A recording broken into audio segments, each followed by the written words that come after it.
Most of us speak every day. It's part of who we are.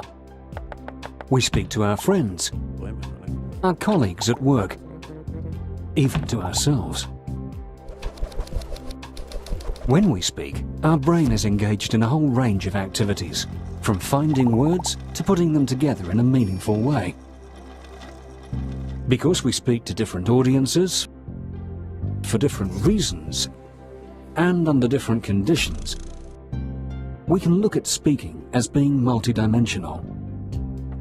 Since an assessment should try to replicate as closely as possible the real-life use of the language in terms of the brain activity and the social conditions in which the language is used, a test of speaking needs to be as close to the context we're interested in as possible. So, if I want to test your ability to ask and follow directions, I should include this activity in my test. There are many different approaches to assessing speaking. The most commonly used formats are the interview, which can have one test taker and one or more examiners. The oral presentation, with one test taker speaking to a real or imagined audience. The interactive task, with at least 2 or more test takers working together, often to solve a problem or make a decision.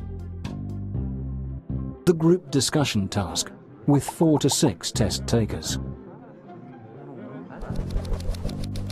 There are lots of different tasks that are used in tests of speaking. Some commonly used tasks are describing something. This can be a picture, a place, a person, or even an action.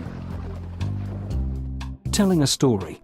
This can be based on a single picture, on a series of pictures, or it can simply be invented. Compare things. These can be real objects, photographs or artwork, or even abstract concepts. Give some personal information. This might involve talking about your family, hobby, hometown, or some experience you've had, such as a holiday.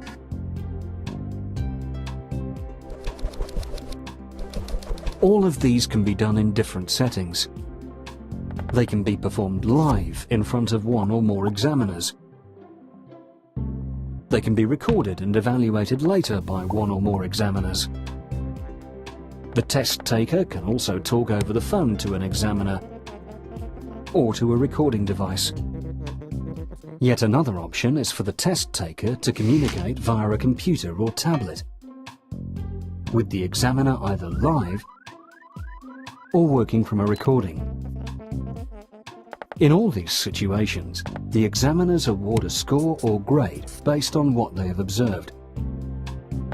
Just how they do that is the final part of the puzzle.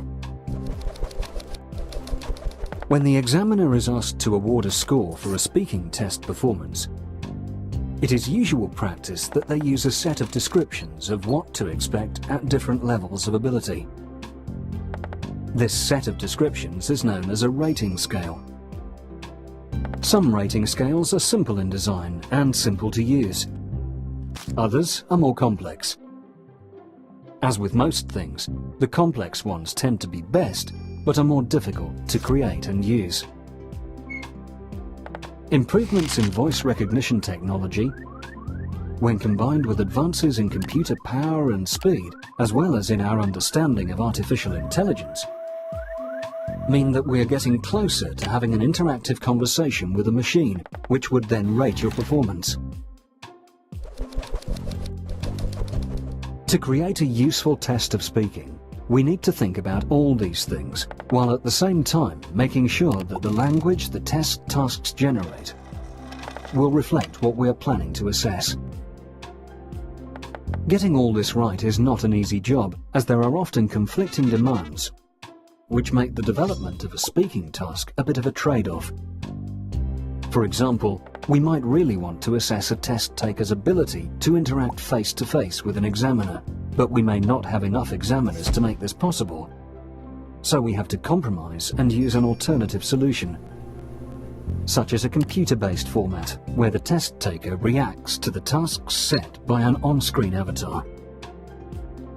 There are positives and negatives to all solutions.